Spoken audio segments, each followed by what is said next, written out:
اعوذ باللہ من الشیطان الرجیم بسم اللہ الرحمن الرحیم۔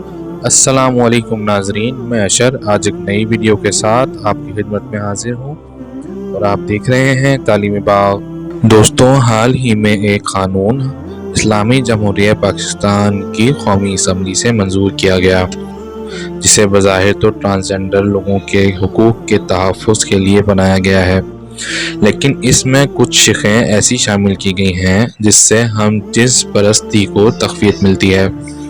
ایسے لوگ جو غیر فطری ریلیشن شپ بنانا چاہتے ہیں، ان کا راستہ آسان کرتی ہے۔ وہ کیسے؟ آئیے اس کے بارے میں تفصیل سے جانیں اور کچھ قرآن و حدیث کی روشنی میں اس پر بات کرتے ہیں۔ اس ویڈیو میں آگے بڑھنے سے پہلے آپ ہمارے چینل کو سبسکرائب کریں، ہماری ویڈیو کو لائک کریں اور بیل آئیکن پر ضرور کلک کریں کہ ہر نئی آنے والی ویڈیو آپ تک بر وقت پہنچتی رہے۔ سب سے پہلے آپ کو بتاتے ہیں کہ ٹرانسجنڈر کیا ہے اور انہیں ٹرانسجنڈر کیوں کہا جاتا ہے۔ ٹرانسجنڈر شخص وہ ہوتا ہے کہ جس کا پیدائش کے وقت کا جنس یعنی جینڈر ان کے خیالات اور ان کے ایکسپریشن سے مطابقت نہیں رکھتا، یعنی وہ سوچنے تو لڑکیوں جیسا ہیں لیکن وہ اصل میں جسمانی حالت سے مرد ہوتے ہیں، یا وہ سوچتے تو مردوں کی طرح ہیں اور اپنے جسمانی حالت سے وہ ایک عورت ہوتے ہیں، اور کبھی مکس جینڈر یعنی عورت اور مرد کی علامات ساتھ ہی ہوتی ہیں۔ ایسی پرسنالٹی رکھنے والے شخصیات کو ہی ٹرانسجنڈر کہا جاتا ہے۔ ٹرانسجنڈر کا لفظ پہلی بار 1965 میں ایسے ہی لوگوں کے لیے استعمال کیا گیا، اور اس لفظ کو استعمال کرنے والے پہلے شخص ایک انگلش ڈاکٹر جے آلون تھے، جو کہ کولمبیا یونیورسٹی میں اپنی خدمات انجام دے رہے تھے۔ بخاری شریف کی روایت کے مطابق حضرت ابن عباس رضی اللہ تعالیٰ عنہ سے روایت ہے کہ رسول اللہ صلی اللہ علیہ وآلہ وسلم نے عورتوں سے مشابہت رکھنے والی مردوں اور مردوں سے مشابہت رکھنے والی عورتوں پر لعنت بھیجی ہے۔ ابو داؤد کی روایت کے مطابق حضرت ابو ہریرہ سے روایت ہے کہ رسول اللہ نے فرمایا، مردوں کے جیسے کپڑے پہننے والی عورتیں اور عورتوں کے جیسے کپڑے پہننے والے مرد پر لعنت ہو۔ ایک اور حدیث میں حضرت ابن عباس رضی اللہ تعالی عنہ نے فرمایا کہ رسول اللہ نے ان لوگوں پر لعنت فرمائی ہے جو مردوں کو عورتوں سے مشابہت اور عورتوں کو مردوں سے مشابہت کرنے میں مدد کرتے ہیں۔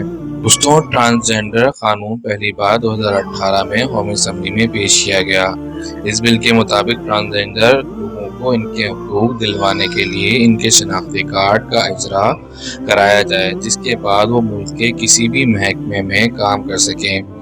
شناختی کارڈ پر ان کی مرضی کے مطابق ان کا جنس یعنی ان کا جینڈر لکھا جائے، جو کہ ایک بار اندراج کے بعد دوبارہ تبدیل نہ ہو سکے۔ یہ ایک بہت ہی اچھا قانون تھا اور اس سے ان کے حقوق کا تحفظ بھی ممکن تھا۔ لیکن 2022 میں اس بل میں کچھ ترامیم کے ساتھ اسے پھر سے منظور کرا لیا گیا، جس میں اس بات کی بھی اجازت دے دی گئی کہ کوئی بھی شخص جب چاہے اپنی مرضی سے اپنی شناختی کارڈ پر جنس کی تبدیلی کروا سکتا ہے، جس کا مطلب یہ ہے کہ کوئی مرد اپنے آپ کو عورت اور کوئی عورت اپنے آپ کو مرد لکھوا سکتا ہے۔ اس سے ہم جنس پرستی کو کیسے تقویت ملے گی؟ اس کا جواب یہ ہے کہ کوئی ایسا شخص جو کہ غیر فطری تعلقات قائم کرنا چاہتا ہو تو اس بل کے آنے سے پہلے وہ کھلے عام شادی نہیں کر سکتے تھے، مگر اب شناختی کارڈ میں جنس کی تبدیلی کی سہولت موجود ہے، جس کی وجہ سے آپ جب چاہیں مرد سے عورت بن سکتے ہیں اور عورت سے مرد بن سکتے ہیں،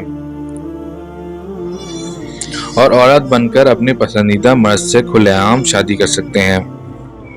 یہ وہ عمل ہے جس کے کرنے کی وجہ سے قوم لوط پر عذاب نازل کیا گیا تھا، کیونکہ وہ ہم جنس پرستی کو برا نہیں سمجھتے تھے۔ مردوں کے مردوں سے تعلقات اور عورتوں کے عورتوں کے ساتھ تعلقات کو بڑھاوا دینے کے لیے اور معاشرے میں بگاڑ پیدا کرنے کے لیے اس بل میں ترامیم کی گئی ہیں۔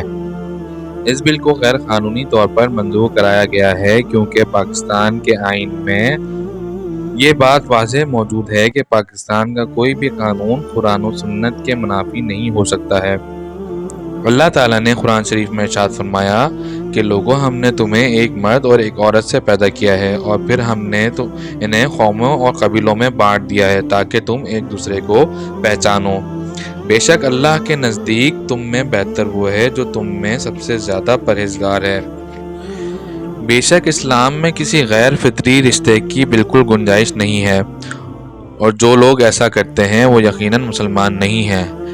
ابن ماجہ کی روایت کے مطابق حضور اکرم صلی اللہ علیہ وآلہ وسلم نے ارشاد فرمایا، مجھے میری امت کے بارے میں سب سے زیادہ جس چیز کا خوف ہے وہ قوم لوط کا عمل ہے، یعنی ہم جنس پرستی ہے۔